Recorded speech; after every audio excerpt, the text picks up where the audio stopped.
नमस्कार दोस्तों, कैसे हैं आप सभी का स्वागत है आपके अपने चैनल राजीव कॉम्पिटिटिव क्लासेस में। दोस्तों, आज का वीडियो आप लोगों के लिए काफ़ी ज़्यादा महत्वपूर्ण होने वाला है। बेसिकली जिन शिक्षकों को राजकर्मी का दर्जा मिल गया है उन शिक्षकों के लिए वीडियो इम्पॉर्टेंट है। शिक्षकों के 7वां वेतन आयोग को लेकर शिक्षा विभाग की बैठक की गई है। इसके तहत आप लोगों का नया आदेश जारी किया गया है। अब आदेश में 7वां वेतन आयोग को लेकर बहुत इंपॉर्टेंट बातें की गई हैं एसीएस के निर्देश के माध्यम से। अब सबसे पहले जो पटना हाई कोर्ट में केस किया गया है उसका असर शिक्षा विभाग में दिखने लगा है। जो गुट बना करके प्रधान शिक्षक, विशिष्ट शिक्षक, प्रधानाध्यापक, बीपीएससी शिक्षक, तीनों शिक्षक मिल करके जो केस किए हैं पटना उच्च न्यायालय में, उसका असर अब शिक्षा विभाग में दिखने लगा है।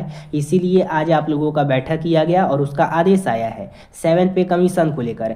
हेडमास्टर, हेड टीचर, विशिष्ट शिक्षक और बीपीएससी शिक्षक को सिर्फ मिलेगा यह लाभ।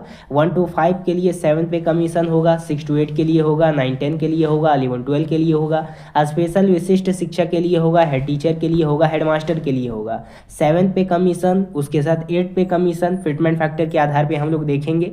तो वीडियो आप लोगों के लिए काफ़ी ज़्यादा इंपॉर्टेंट है। वीडियो को तमाम ग्रुप में शेयर कीजिएगा, नए हैं चैनल पे सब्सक्राइब कीजिएगा। वीडियो को हम लोग शुरू करते हैं। सबसे पहले आप लोगों के लिए यहाँ पे अपडेट है। शिक्षा विभाग ने पिछले महीने ही आदेश जारी कर दिया था कि विशिष्ट शिक्षा का वेतन संरक्षण करते हुए उनके बेसिक पे का एरियर दिया जाएगा। ठीक है, इसी आधार पर 7 जिलों में पूरा एरियर भुगतान कर दिया गया।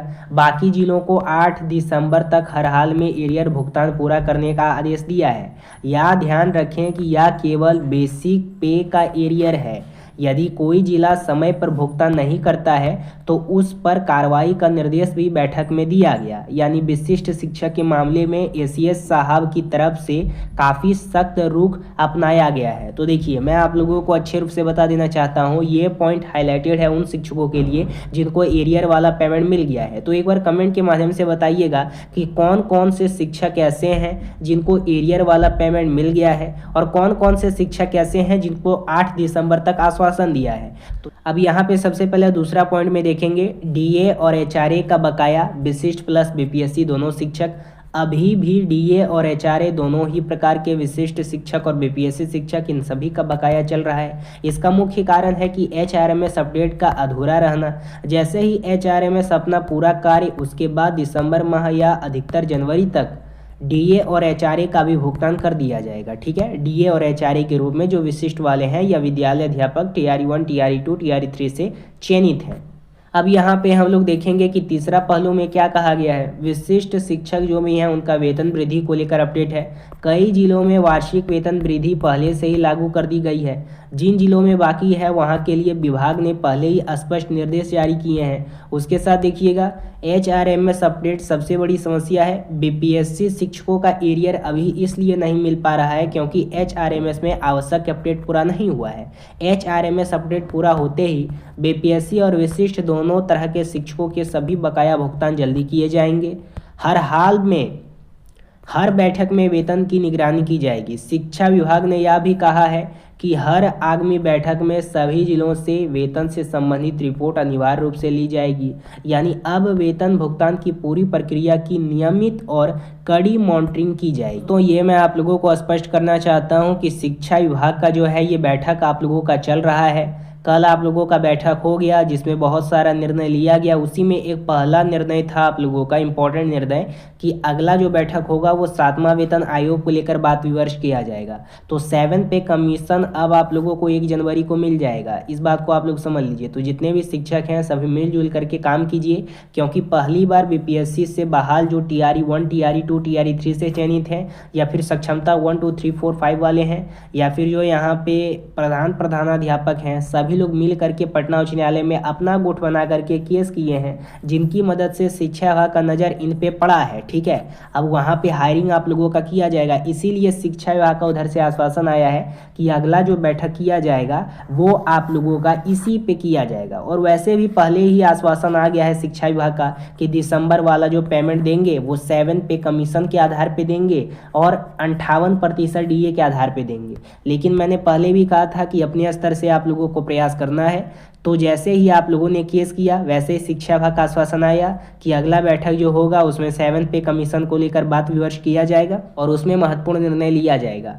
तो 7 पे कमीशन का लाभ जब आप लोगों को मिल जाता है तो 1 to 5 वालों का सैलरी जो है ये 25,000 से बढ़ करके 25,500 कर दिया जाएगा लेवल 4 के आधार पे 2400 ग्रेड के रूप में। उसी प्रकार से जो 6 to 8 वाले शिक्षक हैं, अभी अगर आपको 28,000 रुपया मिलता है तो 7 पे कमीशन मिलने के बाद आपको 2800 ग्रेड के रूप में सैलरी मिलने लगेगा लेवल 5 के आधार पे। तब आपका सैलरी हो जाएगा 7 पे कमीशन लगने के बाद 29,200।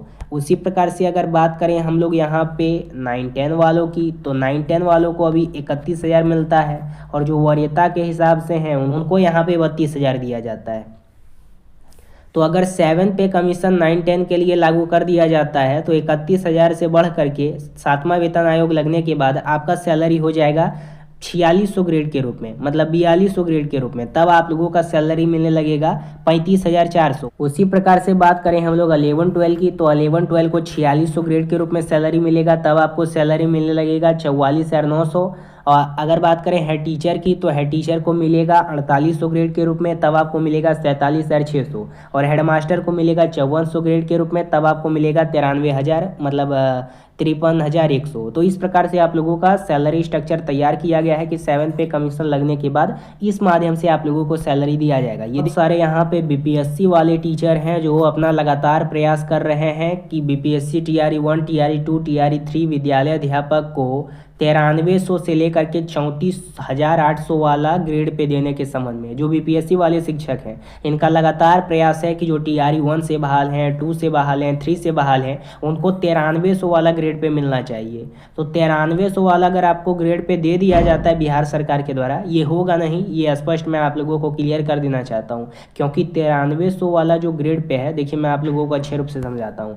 सबसे पहले देखिए इनका यहाँ पे मानना है, लेटर लिख करके बताया जा रहा है कि जो TRE 1 के तहत 2023 में बहाल है, या TRE के 2 के तहत जो बहाल है, या TRE 3 के तहत जो बहाल है, उनके माध्यम से 1 to 5 का 4200 ग्रेड के रूप में सैलरी होना चाहिए, 6 to 8 का 4600 ग्रेड के रूप में होना चाहिए। उसके साथ आप लोगों का यहाँ पे 9-10 का 4800 ग्रेड के रूप में होना चाहिए और 11-12 का 5400 ग्रेड के रूप में होना चाहिए। 1 to 5 के लिए हो रहा है 2400 ग्रेड, 6 to 8 के लिए 2800 ग्रेड, 9-10 के लिए 4200 ग्रेड और उसके बाद 4600 ग्रेड हो रहा है आप लोगों का यहाँ पे 11-12 के लिए, 4800 ग्रेड हो रहा है यहाँ पे हेड टीचर के लिए, 5400 ग्रेड हो रहा है हेड मास्टर के लिए। तो ये आप किस आधार पे कह सकते हैं कि इस माध्यम से आपको सैलरी दिया जाएगा? तो इस प्रकार से आपको सैलरी नहीं दिया जाएगा। 7 पे कमीशन लगने के बाद अभी फ़िलहाल के लिए 4200 ग्रेड के रूप में सैलरी आपको नहीं मिल सकता है। ये जो आप लोगों का 4200 ग्रेड के रूप में सैलरी है, ये तो 9-10 वालों को मिलता है। 7 पे कमीशन लगने के बाद 4200 ग्रेड के रूप में सैलरी 9-10 वालों को मिलेगा, 4600 ग्रेड के रूप में 11-12 वालों को मिलेगा, 4800 ग्रेड के रूप में हेड टीचर को मिलेगा और 5400 ग्रेड के रूप में हेड मास्टर को मिलेगा। रही बात 1 to 5 की, तो उनको मिलेगा 2400 ग्रेड के रूप में और उसके बाद फिर यहाँ पे जो 6 to 8 आ जाते हैं उनको 2800 ग्रेड के रूप में सैलरी मिलेगा। तो उधर जो आप लोगों का लेटर प्रकाशित किया जा रहा है, ये आप लोग लिखते रह जाइएगा, कोई भी आप लोगों का मायने वो नहीं रहेगा, इस बात को आप लोग समझ लीजिए। क्योंकि केस अब चला गया है आप लोगों का हाई कोर्ट। अब हाई कोर्ट का हायरिंग होगा, उधर से जजमेंट आएगा और अगर अगला जो आप लोगों का बैठक किया जाएगा उसमें 7 पे कमीशन को लेकर चर्चा किया जाएगा और 1 जनवरी को 7वां वेतन आयोग का लाभ आप लोगों को मिल जाएगा, इस बात को समझ लीजिए। लेकिन अभी आप लोगों को इसी पे स्ट्रक्चर के रूप में सैलरी दिया जाएगा। जब 8 पे कमीशन लागू किया जाएगा तब बात बदल सकती है कि इस आधार पे आपको सैलरी दिया जाएगा, ठीक है। लेकिन अभी आपको इसी आधार पे सैलरी लेना होगा 7वां वेतन आयोग लगने के बाद। एक और आश्वासन मैं आप लोगों के साथ साझा करना चाहता हूँ कि ज़्यादा आप लोग यहाँ पे इस प्रकार से नहीं बताइएगा कि इस प्रकार से हम लोगों को सैलरी चाहिए। अभी आप लोगों को मेन मुद्दा 7 पे कमीशन है, 7 पे कमीशन को ले लीजिए, उसके बाद 8 पे कमीशन पे लगिएगा, नहीं तो बात आप लोगों का बिगड़ सकता है। तो 1 to 5 वालों को 7 पे कमीशन लगने के बाद 25,500 सैलरी मिलने लगेगा। 8 पे कमीशन लगने के बाद 50,000 रुपया हो जाएगा। 6 to 8 वालों को 7 पे कमीशन लगने के बाद 29,200 मिलेगा। तो आपका 8 पे कमीशन लगने के बाद 46,100 हो जाएगा। 9-10 वालों को 7 पे कमीशन लगने के बाद 35,400 हो जाएगा। तो आपका सैलरी हो जाएगा 70,000 लगभग। उसी प्रकार से 11-12 को 7 पे कमीशन के रूप में 44,900 हो जाएगा। 8 पे कमीशन लगेगा तो 88,500 हो जाएगा। विशिष्ट वालों को 8 पे कमीशन 7 पे कमीशन के आधार पे 87,450 हो जाएगा। यहाँ पे जो है टीचर हैं 7 पे कमीशन लगने के बाद आपका हो जाएगा 47,600। और जब यहाँ पे आपको मिलेगा 8 पे कमीशन का लाभ तब हो जाएगा 93,800। हेडमास्टर को 7 पे कमीशन मिलने के बाद 53,100 होगा। और जब आपको मिलेगा 8 पे कमीशन तब हो जाएगा 1,46,000 मतलब 4600। तो इस आधार पे आप लोगों का सैलरी अभी मिलेगा। ठीक है, तो पहला मेन फोकस कीजिए कि 7 पे कमीशन हम लोगों को लेना है।